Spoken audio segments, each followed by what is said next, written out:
It was just before midnight when a 72-year-old woman named Margaret stepped into her kitchen, troubled by a peculiar heaviness in her chest. It wasn't a sharp pain, just a sensation that didn't belong there. She dismissed it as simple dehydration and reached for a glass of water. But as she grasped it, her hand began to tremble.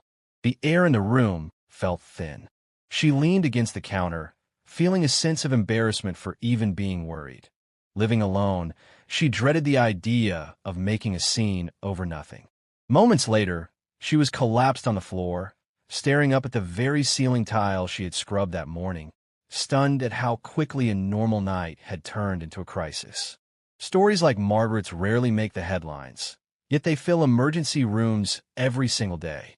Seniors consistently describe the exact same pattern: a strange feeling, a moment of hesitation, and then a dangerous delay. The choice to wait it out or sit down, because calling for help feels like an overreaction. What makes this truly tragic is how predictable it has become. When cardiac specialists analyzed thousands of cases, they discovered that a vast majority occurred while the individual was home alone. Seniors over the age of 60 represented the bulk of those statistics. These are responsible people. They managed their prescriptions. They never missed an appointment. Yet, when the moment of truth arrived, their instinct was to pause rather than act. This video was created so that your story doesn't end on a kitchen floor. Today, we are revealing the 7 essential, life-saving protocols every senior must master for facing a cardiac emergency while alone, ranked from the basic to the most critical. Be sure to stay with us for number 2, which was highlighted in a long-term heart study. Seniors who applied this specific step had significantly higher rates of survival and full recovery. For those who wish to examine the clinical data behind today's video, the medical citations are linked in the description below. Before we begin, I have a quick question for you. How old are you, and which part of the world are you joining us from today? Have you ever mentally rehearsed what you would do in an emergency if no one else was home? We read every single comment and replied to them, treating this space like a shared community health journal. Now, without further delay, let's move to tip number 7, as this changes how a senior identifies a threat when there is no one else there to witness it. Tip number 7, the 45-degree survival posture, revised. Tip number 7, immediately position your body at a 45-degree angle to optimize cardiac blood flow. When chest pressure strikes and you suspect a cardiac event while alone, your physical posture in those first few minutes can be the deciding factor between staying conscious to get help or losing consciousness before paramedics arrive. According to research from the American College of Cardiology, the half Fowler's position, a technique ER doctors have utilized for decades, allows patients to breathe more effectively while maintaining stable circulation. This involves sitting at an approximate 45-degree angle with your back firmly supported, knees slightly bent, and feet flat. This specific angle is vital. Clinical studies indicate that even a 10-degree deviation can noticeably impact your cardiac output during crisis. What makes this posture so effective is how it utilizes gravity.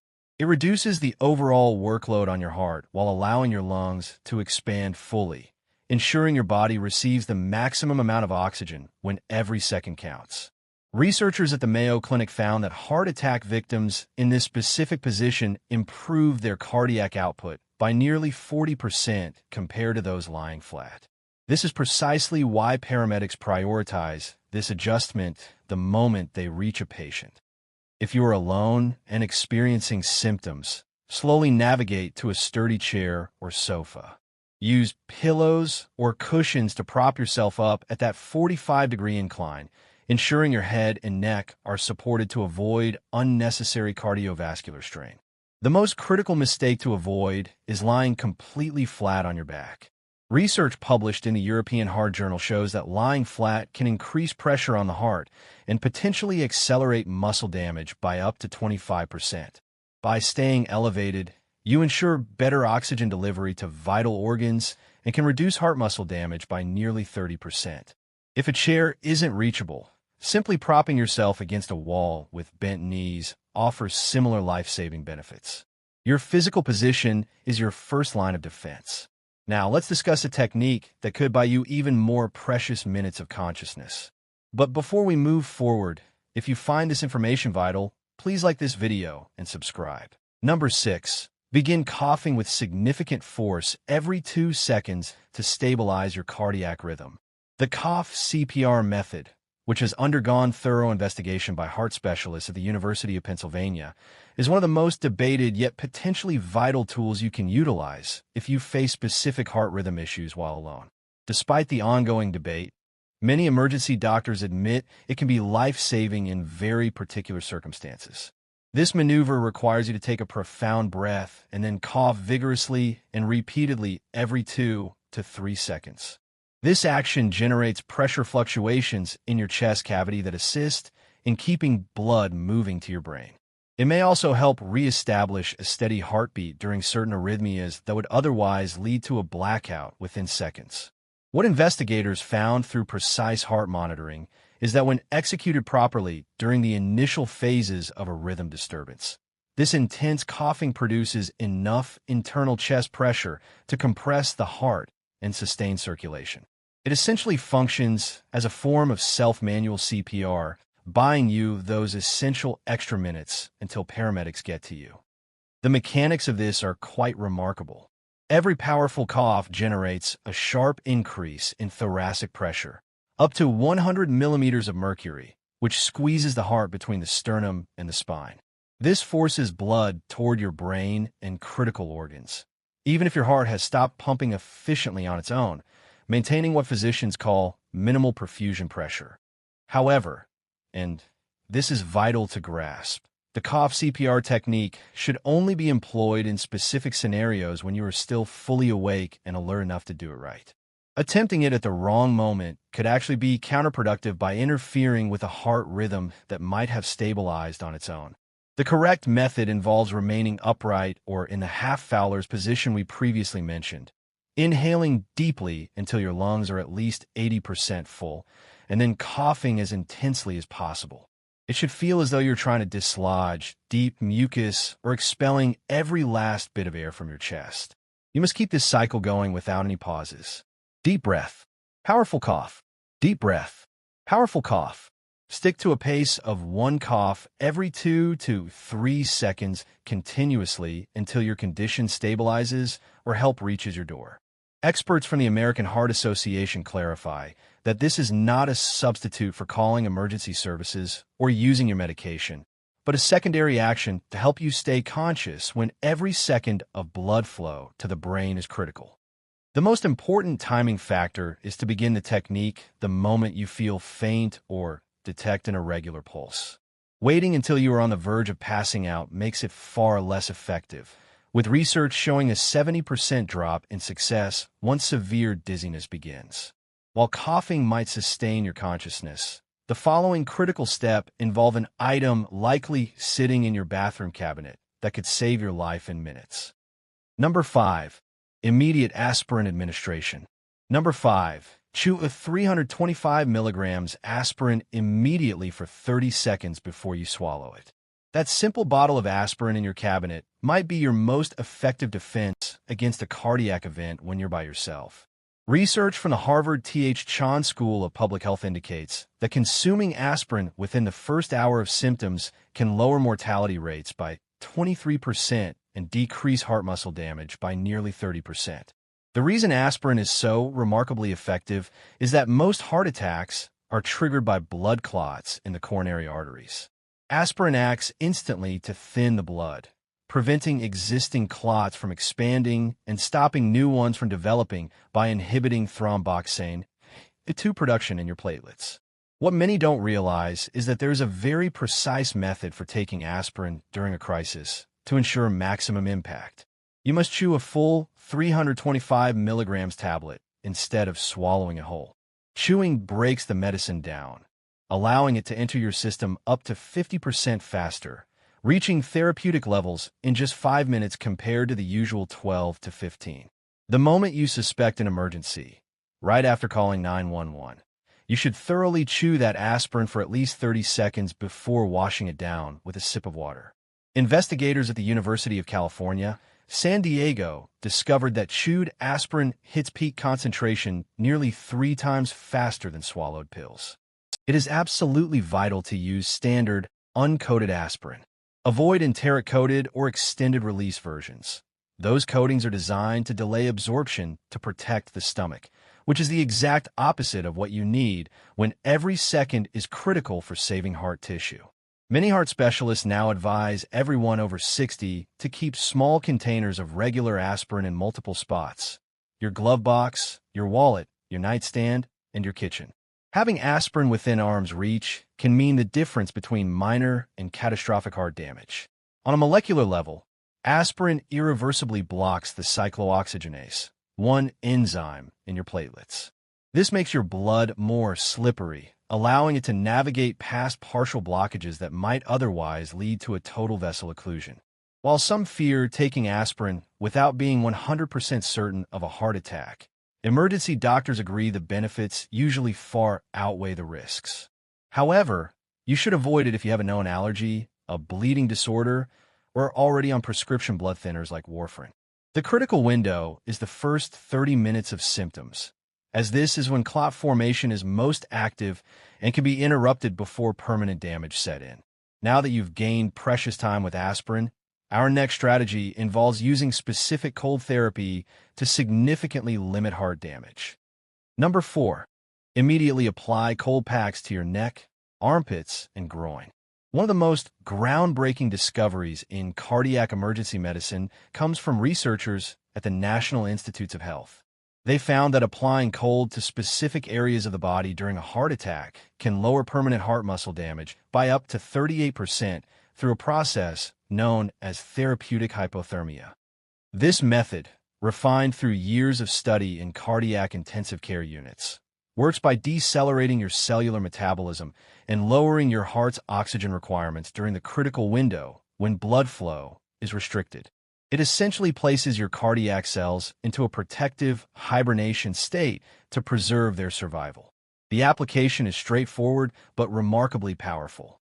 You should apply ice packs, bags of frozen produce, or even cold, damp towels to 3 specific zones where major arteries are close to the skin: the sides of your neck, carotid arteries; your armpits, axillary arteries; and your groin area, femoral arteries. These locations are the most efficient for cooling blood that is traveling directly to your heart and brain. By targeting these points, you can lower the temperature of the blood by approximately 1 degree Celsius every 10 minutes. Researchers found that this can reduce the metabolic demands of these vital organs by up to 6% for every degree of temperature drop achieved. The correct technique involves wrapping your cold source in a thin cloth to prevent skin damage or frostbite. Apply it to these pulse points for 10-minute intervals, followed by a 5-minute break. Continue this cycle until emergency responders arrive. What makes this especially vital for seniors is that it requires no medical expertise or specialized equipment. Simply grabbing a bag of frozen peas could reduce the size of the damaged heart area by more than a third, according to the Journal of the American College of Cardiology. Studies at leading centers like the Cleveland Clinic show that patients who received early cooling therapy had significantly smaller infarct sizes, the medical term for dead heart tissue. This leads to better long-term recovery and less permanent disability. The biology behind this is clear. Cold temperatures limit the production of harmful free radicals and inflammatory chemicals that flood the heart during an attack. This prevents what doctors call reperfusion injury, damage that occurs when blood flow is finally restored. Remember, do not attempt to cool your entire body or apply ice directly to the skin, as shivering can actually increase your metabolic demand by 40%. The goal is targeted, moderate cooling of the major vessels. While cold therapy protects the muscle, our next breathing technique will show you how to maximize oxygen delivery when your heart needs it most. Number 3. Inhale for 4 counts through your nose and exhale for 8 counts through pursed lips. The way you regulate your breathing during a cardiac event can drastically alter your survival odds. Groundbreaking research from the European Society of Cardiology reveals that this specific breathing method can boost oxygen delivery to the heart by up to 50% when executed correctly. This technique, known as pursed lip diaphragmatic breathing, is proven to sustain higher oxygen saturation levels even when the heart's pumping efficiency is compromised. It essentially provides your cardiac muscle with the fuel it needs to survive while preventing the rapid oxygen drops that accelerate tissue death. The method is simple. Inhale slowly and deeply through your nose for a 4-second count, allowing your abdomen to expand as your diaphragm drops to create maximum lung capacity. Then, exhale through pursed lips as if you were whistling or blowing out a candle for a full 8 seconds. The effectiveness of this pattern lies in the back pressure created during the long exhalation. This pressure keeps the small air sacs in your lungs, the alveoli, open for a longer duration, allowing more oxygen to enter your bloodstream with every cycle. Researchers found that heart attack victims using this method kept their oxygen saturation above 92%, whereas those breathing rapidly often fell below 85%, the danger zone where organ damage accelerates. The secret to doing this while in pain or panicking is to ensure your exhale is exactly twice as long as your inhale. This ratio stimulates the vagus nerve, activating your parasympathetic nervous system. This helps neutralize the surge of stress hormones like adrenaline that can aggravate a heart attack. Position yourself in the 45-degree half-Fowler's posture we discussed. Place one hand on your chest and the other on your belly. Focus on ensuring only the hand on your belly moves. This guarantees you're using your full lung capacity rather than taking shallow, ineffective chest breaths. Science shows that this controlled rhythm also helps stabilize your heart through respiratory sinus arrhythmia, where the heart rate naturally coordinates with your breath. Studies in the journal Circulation demonstrate that maintaining this for just 5 minutes can reduce your heart's workload by up to 20% while improving oxygen supply to vital organs. The most important detail is to resist the urge to hyperventilate.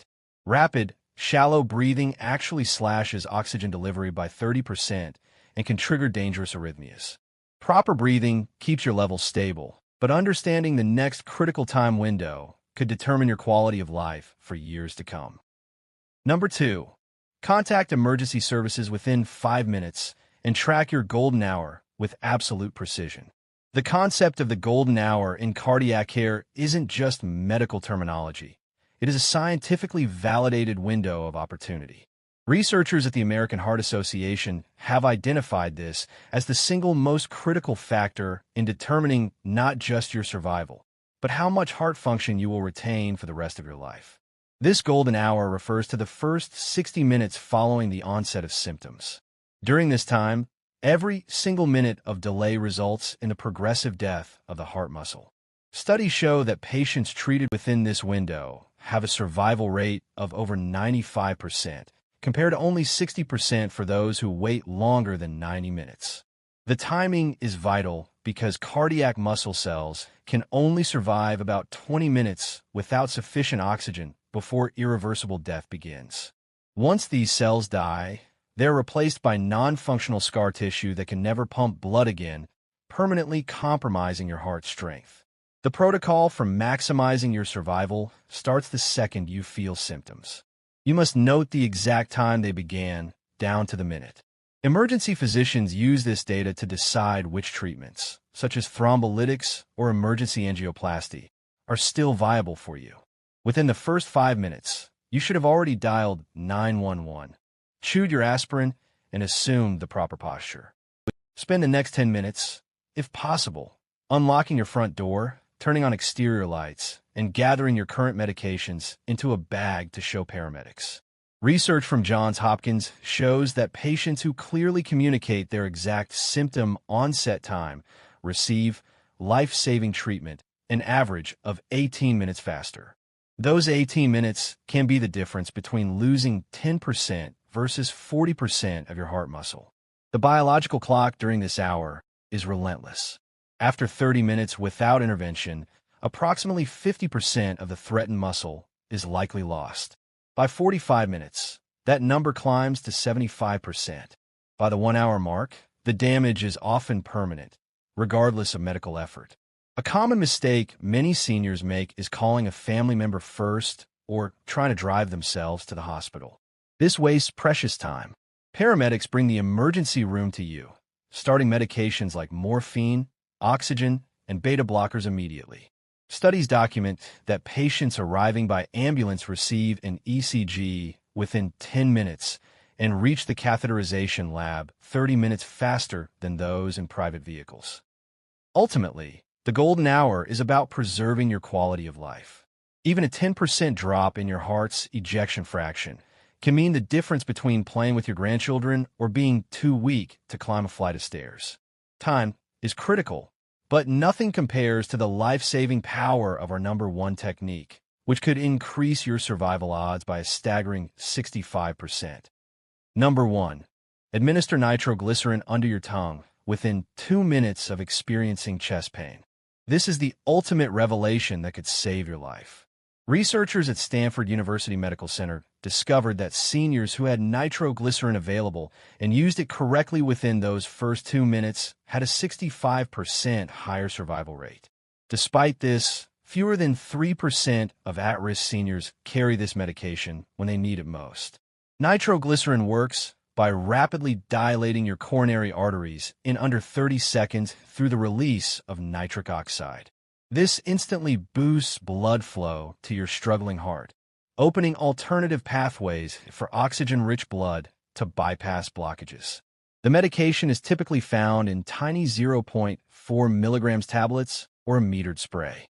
Both are designed for sublingual use, meaning they go under the tongue, where they dissolve in seconds and enter your bloodstream directly through the dense network of vessels there.